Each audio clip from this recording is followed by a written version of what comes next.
ನಿಗಮ ಮಂಡಳಿ ವಿಚಾರ ಸಂಬಂಧಪಟ್ಟಂತೆ ವಿಜಯಾನಂದ ಕಾಶ್ಯಪ್ನವರು ಕೊಟ್ಟಿರುವಂತಹ ಕ್ರೀಡಾ ಇಲಾಖೆಯನ್ನ ಅಧ್ಯಕ್ಷ ಸ್ಥಾನವನ್ನು ನಿಗಮ ಮಂಡಳಿ ಕೊಡಕ್ ಬರಲ್ಲ ಅನ್ನುವಂಥದ್ದು ಉಪಾಧ್ಯಕ್ಷ ಮಾತ್ರ ಕೊಡಿಸಿ.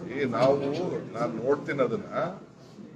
ನಾನು ಬೇಡ ಅಂದ್ರು, ತಿರ್ಗ ಏಷ್ಯನ್ ಬೋರ್ಡ್ರು ಕೊಡ್ತೀವಿ ಅಂತ ಹೇಳಿದ್ರು, ಅವರು ಬೇಡ ಅಂತ ಹೇಳಿದ್ರು. ರಿಜ್ವಾನ್ಗೆ ಹೇಳಿದ್ರು, ಅವರು ಬೇಡ ಅಂತ ಹೇಳಿದ್ರು. ಬಹಳ ಜನ ಬೇಡ ಅಂತ ಹೇಳಿದ್ದಾರೆ.